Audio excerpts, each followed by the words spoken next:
Jadi saya bilang sama Pak Budi Ari dan Pak Zulhas agar segera dilakukan percepatan agar TikTok sebagai sarana untuk perdagangan online yang digunakan oleh masyarakat banyak bisa aktif kembali dengan tidak mengurangi apa yang menjadi kerugian negara, kan begitu. Itu satu. Nah, yang kedua kan tentunya dampak TikTok dihentikan perdagangannya melalui TikTok, kan banyak UMKM yang tadinya melakukan transaksi melalui TikTok stop, ya kan, tidak hidup. Ngompol.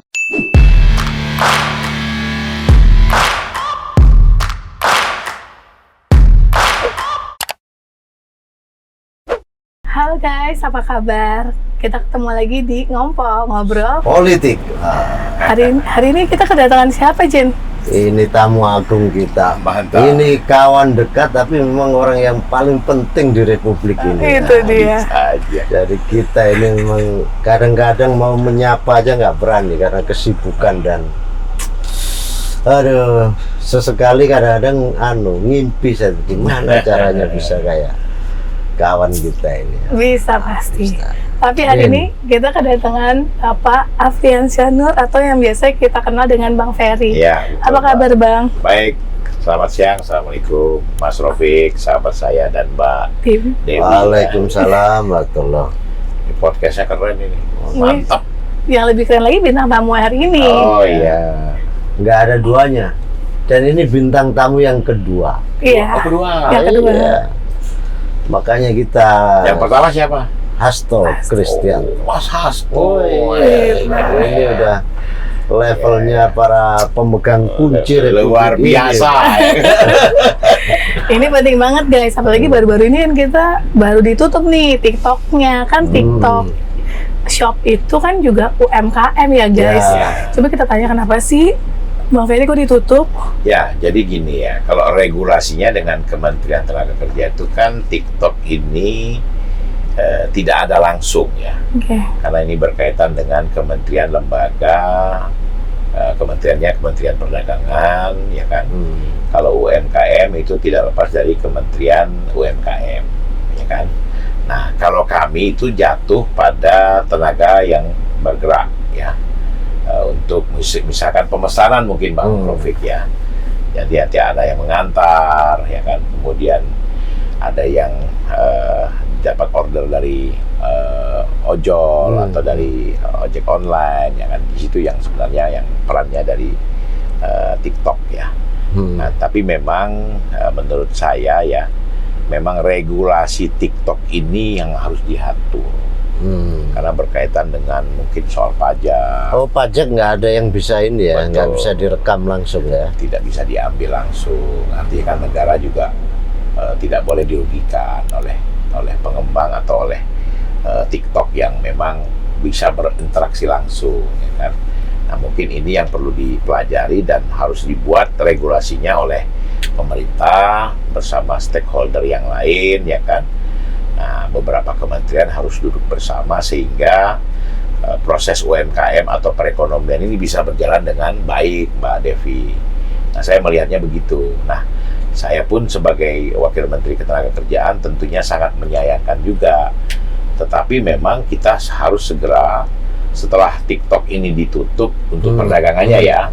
Nah, harus dibuatlah regulasi sehingga orang yang melakukan interaksi melalui online ini bisa kembali melakukan kegiatan di TikTok. Ini kan gampang, mudah sekali ya. Iya, dan itu dampaknya cukup besar loh ketika itu ditutup. Betul. Kan banyak sekali mereka-mereka yang berjualan sendiri dari rumah, dari ini itu tiba-tiba hilang pekerjaan. Betul.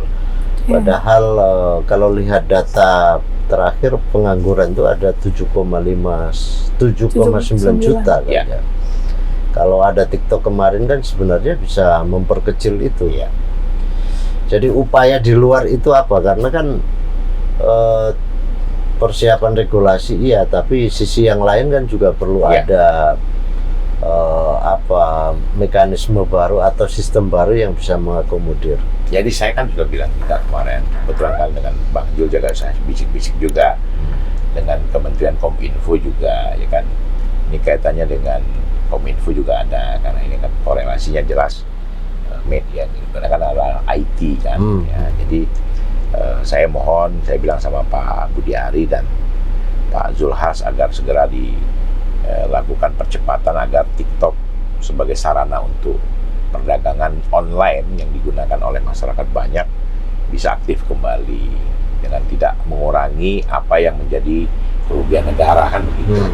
Itu satu. Nah yang kedua kan tentunya dampak TikTok dihentikan perdagangannya melalui TikTok kan banyak UMKM yang tadinya melakukan transaksi melalui TikTok stop, ya kan, tidak hidup.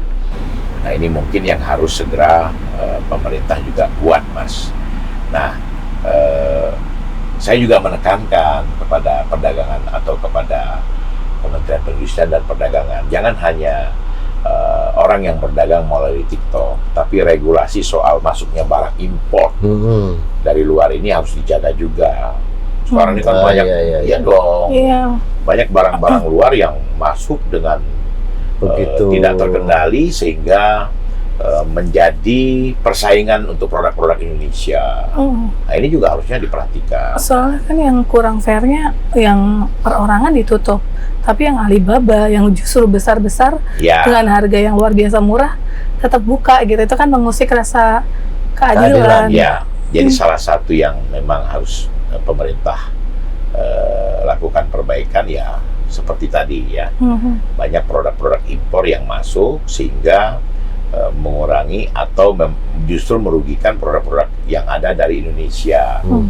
Jadi memang sekarang kan seperti produk dari Cina ini kan luar biasa. Batik pun sekarang. Iya, siapa yang bisa mengelawan harganya? Batik pun dari sana sekarang. Batik dari sana. Dengan harga yang murahnya itu dengan harga yang jauh. Sekarang batik itu saya dengar ada yang satu baju yang sudah jadi itu 40.000 loh. Wah, itu gila. Sampai dengan 35.000 dan itu buatan Cina, ya kan? Nah, apakah ini sesuai dengan aturan atau prosedur masuk ke Indonesia, kena pajak atau apa, ya kan? Dan itu selama ini masuk begitu saja ya? Ya, intinya saya juga belum paham apakah memang karena mereka lebih mudah dan dapat kemudahan sehingga mereka bisa masuk ke Indonesia dengan mudah, ya kan? Makanya di dalam kebijakan untuk stop TikTok Shop itu salah satunya ada minimal payment ya. Kalau $100 itu boleh ngambil dari luar. Kalau nggak bisa. Itu bagian dari perlindungan pemerintah ya. Iya. Jadi itu yang memang harus dijaga ya. Artinya dibuat sehingga tidak merugikan negara dan tidak merugikan juga masyarakat kita. Jadi ini yang memang harus dijaga. Memang banyak hal lah, Bang Rofik ya, yang memang harus pemerintah siapkan gitu, Bang. Dalam rangka digitalisasi yang luar biasa ya. Ngeri. Apalagi sekarang kan dengan pasar sekarang ini sepi. Orang lebih banyak berinteraksi melalui online. Dan korbannya termasuk Tanah Abang itu. Tanah Abang salah satunya. Cuman sebenarnya juga ada yang bilang Tanah Abang tuh nggak sepi loh, Bang, katanya. Cuman interaksi orang aja yang tidak terjadi. Tokonya hidup tapi melalui online. Mereka tuh transaksinya melalui online gitu loh, Mbak. Mereka udah migrasi ya. Ya, migrasi dari yang tadinya tradisional offline ketemu sesama pembeli dan penjual ya kan. Nah, sekarang sudah tidak perlu lagi dan hanya menggunakan media online. Ini perlu disikapi dalam jadi istilah sekarang nih, Bang.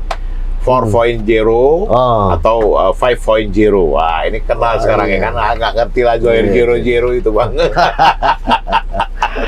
Gitu, Bang Rofik. Terus nih, kalau kita masuk ke waktu itu kan sempat digeledah ya oleh KPK dengan kaitannya dengan Caimin. Itu kasus itu kan udah lama sekali. Ya, intinya sebenarnya dengan kaitan pemeriksaan KPK dan penggeledahan KPK ini kan ada temuan-temuan lama ya. Yang waktu itu tahun 2012 ada programnya itu percepatan untuk masalah PMI ya atau TKI yang disiapkan. Programnya katanya menyalahi aturan ya kan. Nah, artinya di sana BPK juga sudah mendapatkan temuan. Dan BPK juga sudah istilahnya itu sudah memberikan arahan.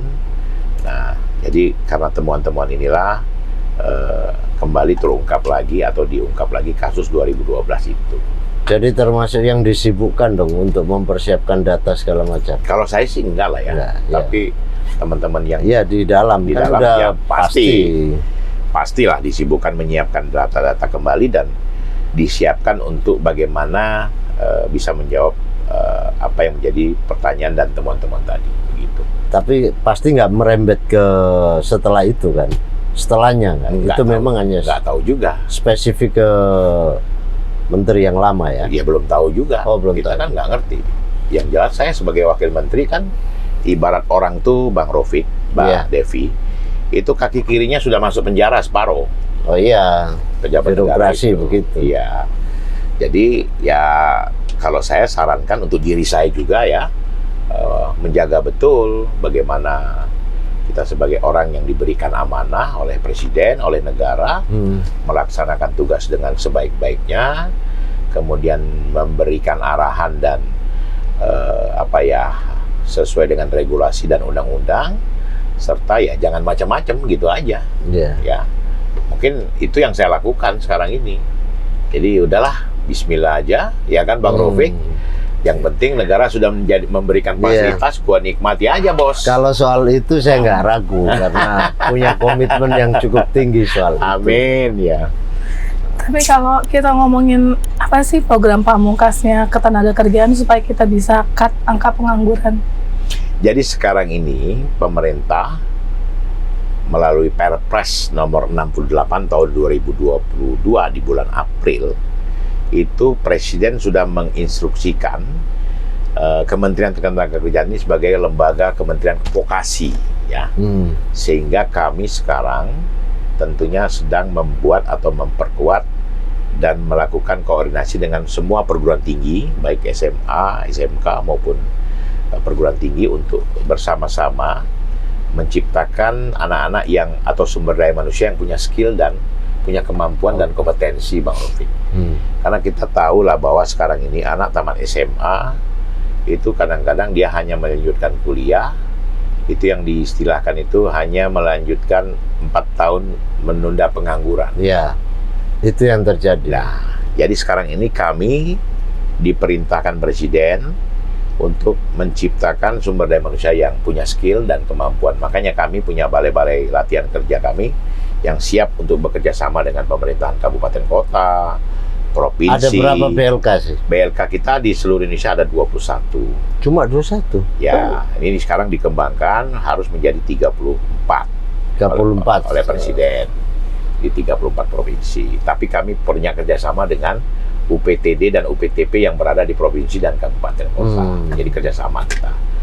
Jadi karena memang otonomi daerah, Kementerian Ketenagakerjaan ini tidak ada kaitannya langsung dengan provinsi dan kabupaten kota. Ini perlu juga diregulasi, direvisi, reformasi ini. Biar ada sinkronisasi. Agar sinkron, Bang Rofi. Kak Ferry, ini kan yang paling sedih nih, para tenaga kerja itu protes lah tentang UU Cipta Tenaga Kerja. Apalagi dari awal kemarin tuh masalah tenaga kerja tuh kayaknya kok semuanya dipangkas gitu loh. Itu gimana Jadi, termasuk pensiun segala macam semuanya. Undang-undang yang lama sebelum Cipta Kerja itu kan ketika di PHK kan dapat 17 gaji kali kan, 17 kali gaji. Sekarang kok tinggal 4 atau 4. Kalau kayak begini kan kasihan yang udah kerja lama. Ini juga terus-menerus merasa dirugikan. Yang kedua, demo akan terus berjalan, protes ini itu apa sesungguhnya yang ada di. Ya, jadi memang saya kan masuk 1 tahun 3 bulan yang lalu sebelum Undang-Undang Ciptaker ini disahkan ya. Nah, saya juga tidak melihat bahwa tidak semuanya salah, Bang.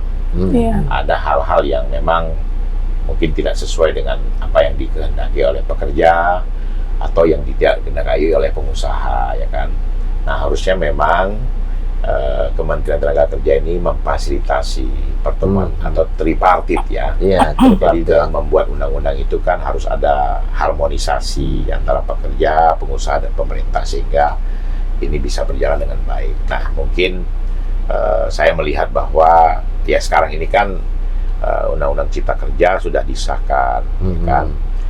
Jadi ada yang dibilang Omnibus Law, ya kan. Nah, jadi sekarang ini sedang digugat juga di Mahkamah Konstitusi. Nah, tidak semua tidak baik. Ada yang baik, ada yang tidak. Nah, yang tidak ini ya silahkan dikoreksi. Dan kami juga sebagai Kementerian Tenaga Kerja akan menerima kalau memang koreksi-koreksi ini diterima oleh Mahkamah Konstitusi. Ya, Nah, sekarang lagi di challenge di ya, sana ya. nah saya juga Bang banyak berdiskusi. Dia 2 bulan sekali saya dengan Serikat Pekerja dan Konfederasi Serikat Pekerja, saya pimpinannya tuh saya ajak coffee morning, Bang. Oh, kelihatan memang lihat desain kantornya tadi itu Ya, kayaknya. jadi saya kantor rakyat mendesain itu. bagaimana agar bisa aspirasi dengan kawan-kawan Serikat Pekerja Buruh ini langsung kita dengar. Apa sih maunya teman-teman gitu. Nah, kalau mau ya silahkan marah-marah di sini, salurkan dari sini, jangan lagi turun ke jalan mengajak buruh dan Serikat Pekerja berdemo, ya kan. Karena itu kan menimbulkan dampak yang negatif. Nah, inilah agak mulai semenjak saya diperintahkan Presiden membantu di kementerian ini. Ini kementerian wakil menterinya baru loh, Bang Taufik. Baru ya. Dari 57 tahun usianya baru kali Baru ini ada kali wakil ini menteri. ada. Nah, itulah Itu temannya yang- Bang Roping yang duduk. Itu yang hebat orangnya apa positioningnya? Bukan. Yang hebat itu Itu kan Presiden. jangan ini Pak Presiden ini teropong nih, pakai teropong bajak laut gitu. Oh, Nah, ini jadi kan- sekarang ini memang tugas saya membantu Ibu Menteri Ah. sekaligus membantu Presiden. Satu lagi nih aku mau Ya. tanya nih. Ini kan dari semua soal pekerja itu kan harus dilindungi secara undang-undang ya. Ya. TKI buruh migran dikasih Ya. undang-undang secara khusus, tapi untuk pembantu rumah tangga kenapa Jadi belum gini. ada? Padahal itu kan jauh lebih masif tuh. Ya. Se-Indonesia Raya itu di kota pasti ada tuh.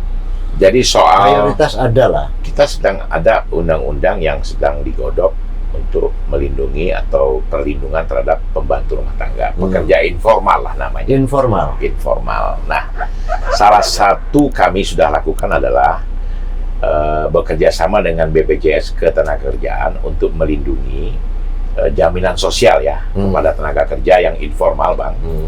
Untuk keselamatan kerjanya, untuk kematiannya, ya kan. Nah, dalam hal ini kami sedang melakukan sosialisasi dan edukasi agar rakyat paham bahwa sebenarnya pemerintah ini sudah gencar, cuman memang rakyat yang masih kurang banyak memahami.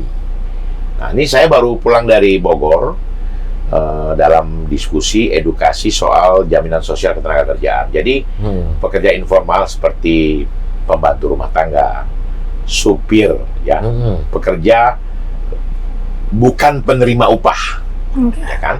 Supir, tapi supir angkot loh ya, bukan supir kantor ya, pribadi, bukan kantor ya. Kemudian pembantu rumah tangga, kemudian pelayan toko, jadi toko punya majikan, nah pelayan toko atau dia sendiri yang melayani tokonya, kemudian pedagang pasar, pedagang pasar. Nah, ini kita akan berikan masukan soal agar mereka mengikuti jam sostek dengan BPJS Ketenagakerjaan. Jadi mereka hanya bayar 16.800 per bulan. Kalau dikali 1 tahun itu sekitar 201.600. Yang bayar itu dirinya apa majikannya? Dirinya. Bukan majikan. Bisa majikannya juga. Atau bisa sponsornya. Ya Kalau kan? kayak tenaga kreatif gini bisa nggak nih saya masukin? Bisa. Oh, bisa ya. Tapi Bisa Mbak nih? Devi yang membayar. Bisa BPJS Bisa. lumayan. Dan itu diberikan kalau terjadi apa-apa, misalkan kematian ya, atau meninggal akibat kecelakaan kerja, itu mendapatkan kompensasi sekian kali gaji, sekian kali yang sudah disepakati, ya kan. Jadi bukan diterima, maksudnya sekian kali berapa gitu. Jadi 42 juta dia terima. Walaupun Mas Ropik baru 2 hari menjadi peserta BPJS Ketenagakerjaan yang informal, itu Mas Ropik dapat keluarganya ya. Iya. Pewarisnya mendapatkan 42 juta. 40. Oh, sangat Itu membantu. daftarnya kemana itu, Pak? Kenapa? Daftarnya kemana itu, Bang? Ke BPJS Ketenagakerjaan, ada webnya, ada aplikasinya. Saya lupa aplikasinya apa. Nah, yang jelas memang ini sangat mudah. Iya. Jadi ini juga bisa untuk program teman-teman yang mau jadi caleg nih, Mas. Ya menarik juga. Menarik. Kalau Mas Rofik mau jadi caleg boleh juga. Ini. Ya. Mas Rofik caleg loh. Caleg Ini kita PBB berdua. aja. Walaupun dengan 1 tahun modal 201.600, tapi Mas Rofik sudah bisa 6 bulan, bisa 6 bulan. Oh, bisa 6 Bisa bulan. 6 bulan. Nah, 6 bulan selanjutnya kalau kita misalkan tidak berhasil, mereka bisa melanjutkan program itu kembali. Jadi pancingan aja. Jadi itu perlindungannya luar biasa. 42 juta siapa yang mau ngasih? Keluarga sangat terbantu. Sangat Untuk terbantu. meninggal kesehatan nggak ada. Kesehatan ada, jaminan kesehatan, ya kan ada lagi. Ada lagi. Ada lagi. Murah dong dengan bayar 16.000 Wah, murah sebulan. lah.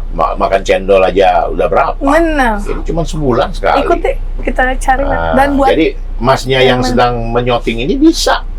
Mbak Devi yang bayarin apa Mas Rofik yang bayarin? benar. Dan semua teman-teman yang lagi nonton nih bisa. Bisa.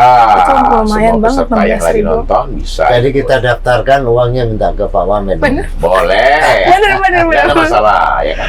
Tadi Mas Rofik nyalek, saya juga nyalek loh, Mbak. Iya dong. Sama-sama nyalek ini. Benar. Ya, gitu. Begitu Mbak Devi. Siap.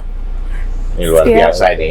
Berarti guys jangan khawatir karena TikTok lagi digodok lagi. Mudah-mudahan Ya. secepatnya supaya kita semua bisa UMKM bisa Hidup kembali. hidup kembali.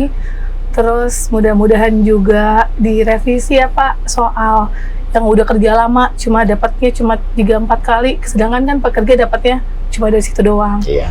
Dan mudah-mudahan guys kita semua harus ikut 16.000 untuk 16.800 16.800 BPJS BPJS Ketenagakerjaan. Kerjaan. Oke, Ya. thank you so Makasih, much Mbak Bang Devi. Ferry. Masih Kang. Makasih Mas Rofik Masih. atas undangannya ke podcast Ngompol. Ngobrol Ngobrol politik. Bye guys. Sukses untuk ngobrol politik dan Mas Bye. Rofik serta Mbak Devi.